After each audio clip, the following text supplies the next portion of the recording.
A decade ago, Kathryn Grosvenor disappeared from her home in Nichols. 6 days later, her body was found in Lake Burley-Griffin. Kathryn Grosvenor was just 23. She'd only just moved to Canberra to take up a job as a childcare worker.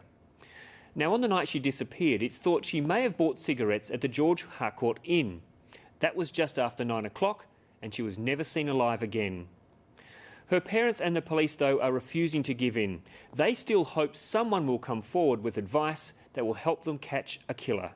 Gordon Taylor reports.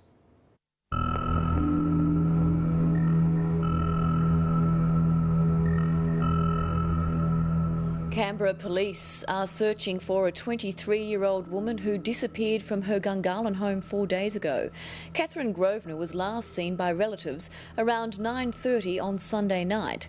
Since then, she hasn't turned up to work or used her bank accounts. We do love you, and we really want you back. ACT police have confirmed the body of a woman found in Lake Burley-Griffin last weekend had been weighed down with concrete. Police say they believe the assault was sexually motivated, and it's possible some evidence may have been destroyed during the several days her body was in the water. Well, it's pretty much as despicable as it gets. She was abducted, murdered, taken and dumped in the lake. Post-mortem subsequently indicated that she'd been stabbed in excess of 60 times. So as far as brutality goes, it's right up there. It's now 10 years since 23-year-old Kathryn Grosvenor was brutally murdered, and for her parents Glenn and Kerry, 10 years of torment. A lot of emotions, anger, frustration at not knowing what's happened and why. And I guess there's the good things. You remember the good things about her as well. How can anybody do that to another human being? And I suppose and not suffer the consequences of such a horrific act. But we go on every single day. Some days are better than others. And we've got, you've got to keep going. We've got Matthew and Adam and now Belle and Chase, who are the absolute light of our lives. Kathryn is still part of their lives. They know that she's part of our lives. They even had a birthday cake for her this year. As much as Kathryn's murder has been a tragedy for her family, equally it's baffled and frustrated police. So what's particularly difficult about this case? The crime scene ultimately was Kathryn's body and Lake Burley-Griffin. We don't have the tradition. Traditionally, when you're investigating a murder, you've got a house, a car, a piece of pavement that a person is located at, and we can forensically examine all those crime scenes and all those things. When you've got megalitres of water and a lake shore as your crime scene, it's very, very difficult. What is known is this. Kathryn was last seen alive at her home in Nichols, where she lived with relatives, at around 8 p.m. on Sunday, March the 3rd, 2002. An unconfirmed sighting put her at the nearby George Harcourt Hotel, buying cigarettes at around 9. Then she vanished, and her naked and mutilated body was found on the southern shore of Lake Burley-Griffin 6 days later. She'd been weighed down by a 28-kilo concrete traffic bollard, taken from here at Gungahlin, 5 kilometres from her home. The concrete bollard wouldn't have precluded her from drifting ultimately. There's a number of channels and flows in the lake that would allow someone to be propelled from one spot to another. Kathryn was wearing a distinctive red T-shirt, dark hipster jeans, and was carrying a small sequined purse.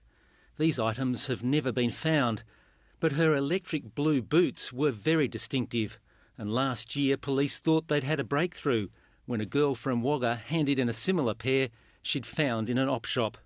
Our AFP forensics are doing a suite of reviews of those boots, including forensic podiatry and DNA and those sorts of things. So until they come back with a complete analysis, we won't rule those boots out one way or the other.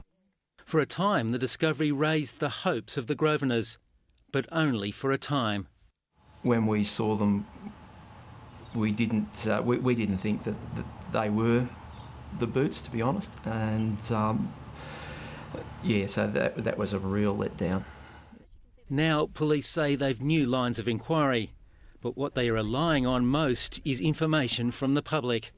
Any time period in the week subsequent to that 3rd of March date that somebody might have seen something a bit unusual, even if they were just driving past, that they saw something a bit unusual at that time, somebody struggling with something, that call the Crime Stoppers number and we will pursue any lead that comes through. Might be only a little thing. Those little things can turn into big things, and just encourage people, yes, to come forward with anything that they have.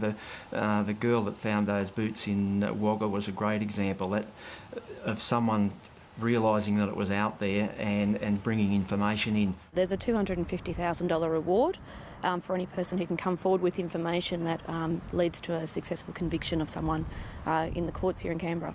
We can't imagine what the family has gone through in relation to this. And one of the driving, motivating factors of this team in particular, but the original investigation team as well, is to bring some sort of closure for Kathryn's murder to Glenn and Kerry. Is that reassuring for you that that's what's keeping them going? Oh, definitely, definitely. We've, as I said, we've had contact with them continually in all that time, and yeah, I guess in a way, that's given us hope as well that they are continuing to look into it and to do something about it. I don't know why people say closure, because it never does. This is our life. This is what we'll be living with for the rest of our lives. Police want people to think back to that hot week in March 10 years ago. People were out and about, walking dogs, picnicking by the lake. Someone, they believe, must have seen something. Help us. Help us. That's all we ask, for someone to help us. Put themselves in our shoes and just see what sort of life it'll be for them. Gordon Taylor with that story, and Jeremy Thompson was the producer. And if you've got any information at all, please call the Crime Stoppers number 1800 333 000.